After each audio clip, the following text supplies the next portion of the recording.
today we talk about some gold that we have here. That's what connects all these pieces. And they're all in this auction on October 16, 2025.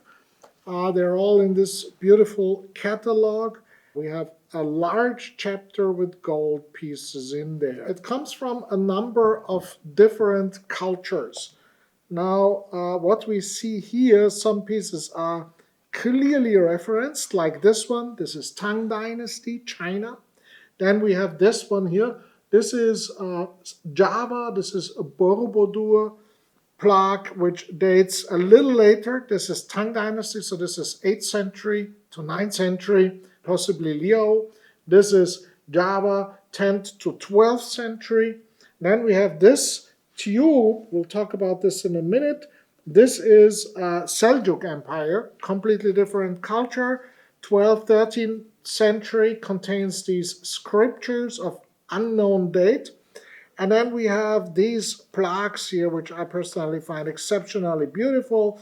These are Eurasian steps. This is in China, the Han Dynasty, a bit after the Ordos culture, 3rd to 2nd centuries BC, or maybe a bit earlier. So we're looking at something that is roughly 1,800 years old.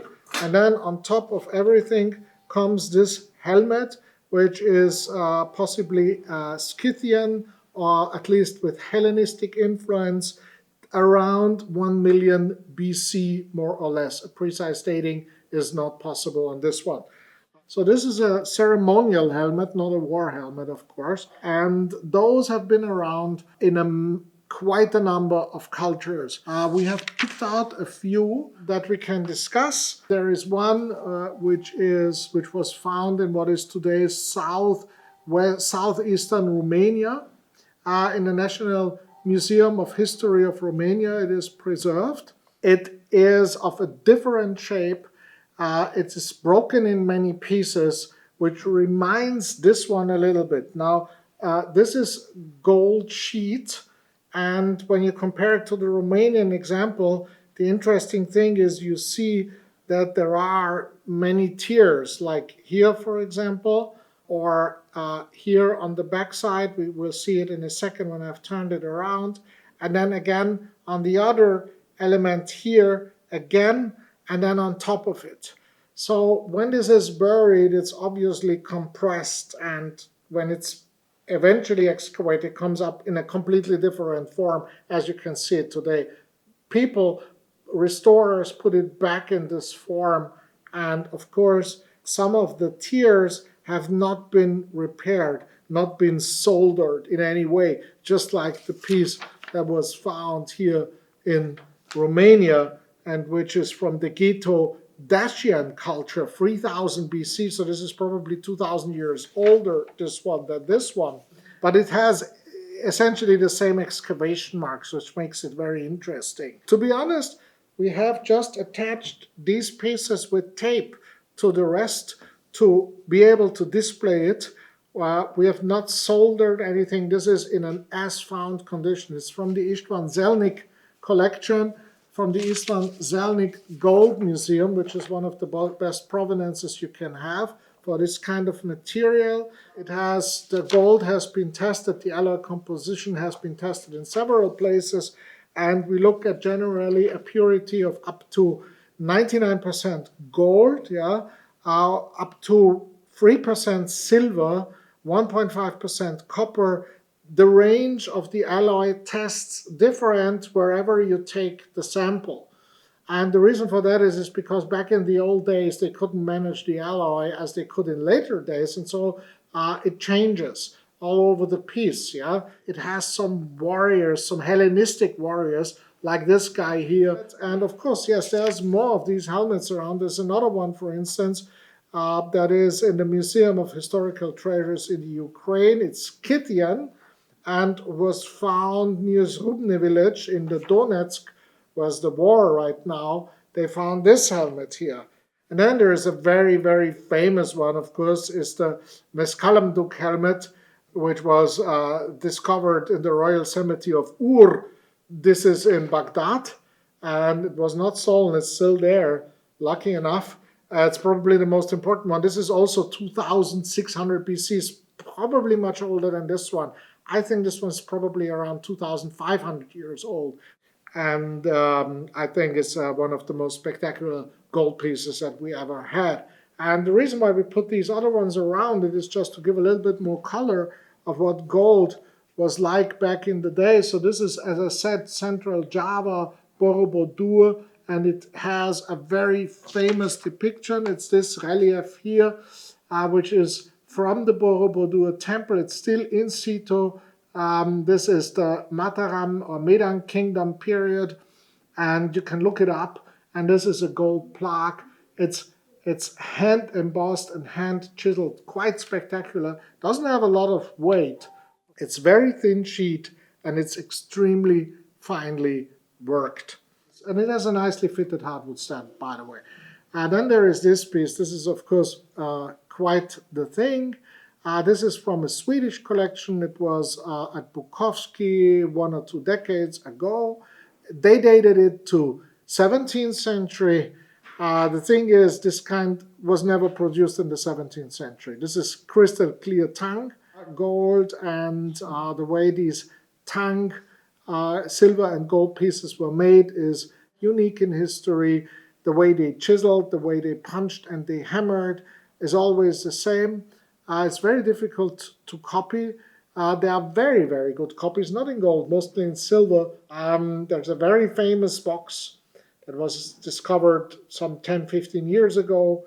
This box, they made a few very, very good replicas, like the best they could ever do. Still, the technique in which they are made is different from what these old pieces are made, because the tools are different.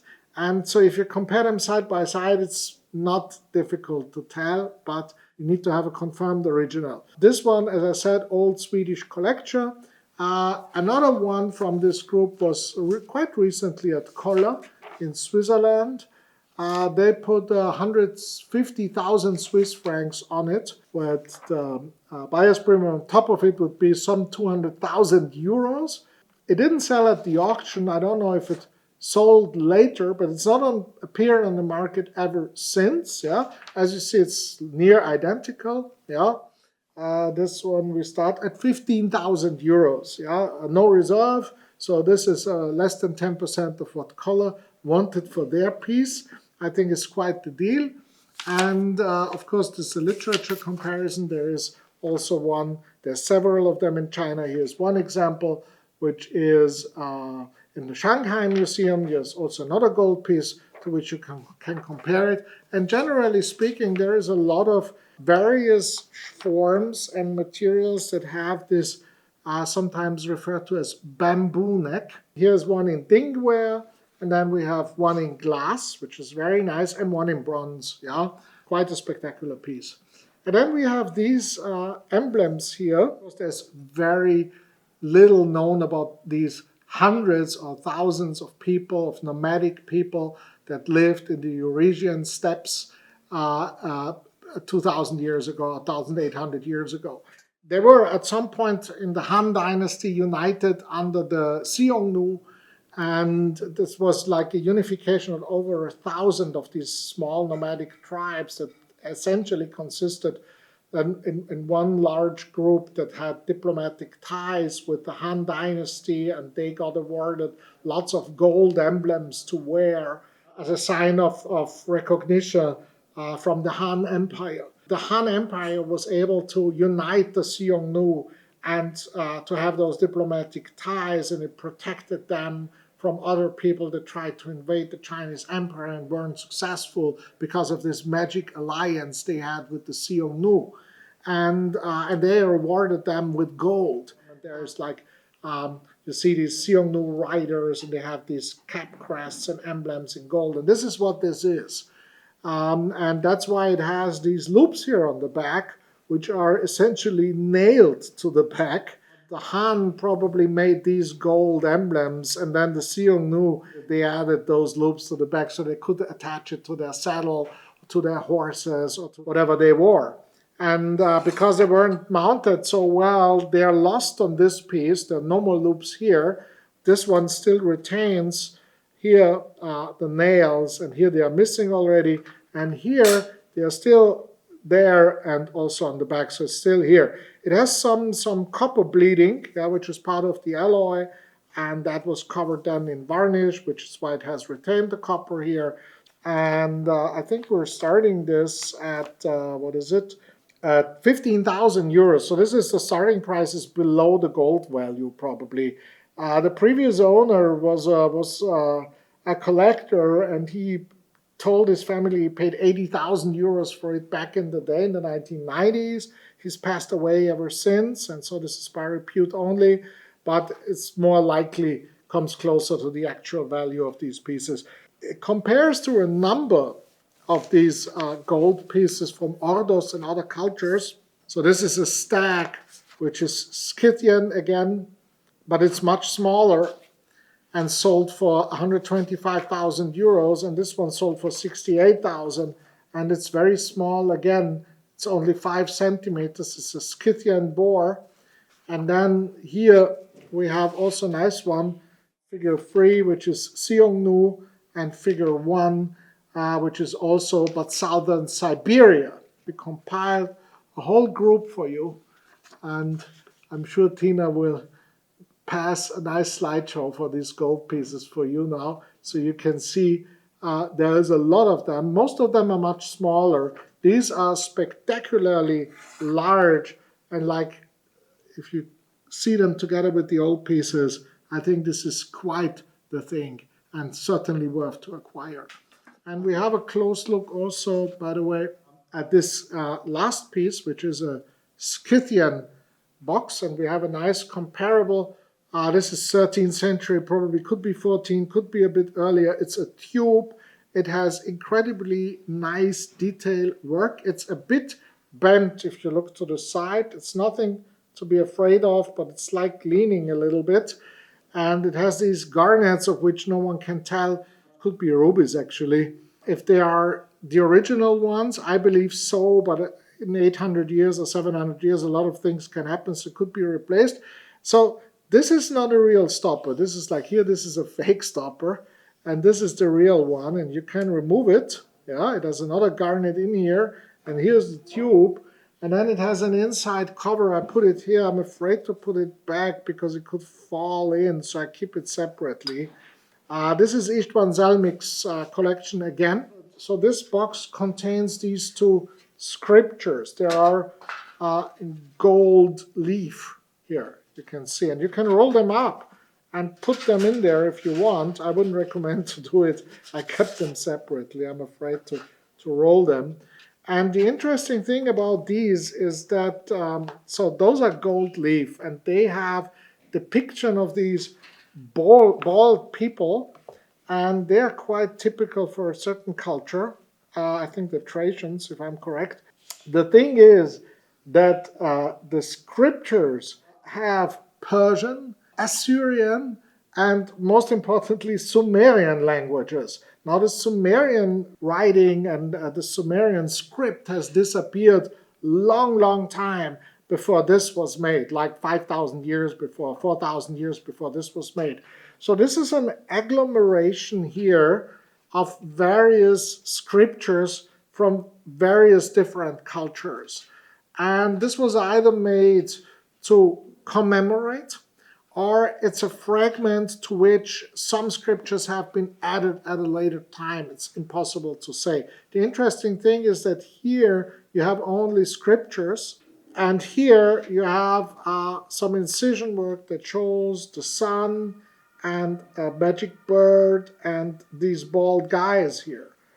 And so probably this is an agglomeration of various things, and it cannot be said how old it is. It could be historistic, which would mean it's like 19th century or something like that. It could be 4,000 years old with some things added over time. It's impossible to say. The only thing we know for sure is that this is Seljuk Empire, 700 years old, give or take, and that someone bothered to have this created to store this 600 or 700 years ago. Now, there's one thing we know about the Istvan Zelnik Museum, that it has a lot of different cultures and a lot of different things made from gold. because István Zelnik started to collect these things in the 60s, and when he was appointed as a diplomat for the Hungarian government back in the day, which was communist back in the day, and so many of these countries there were also communist, and so he had access to a number of excavations. The collection actually still does as of this day. He's the only Westerner that is allowed to conduct public excavations in Cambodia. And yeah, this is eventually the closing of this group. Yeah, if you're interested in gold, here's your chance to acquire some significant pieces. There is more in the catalog. They are all reasonably priced. And with gold, you always have the advantage that a certain part of the money you're paying is liquid and remains liquid. Here's your chance, and I wish you good luck at the auction.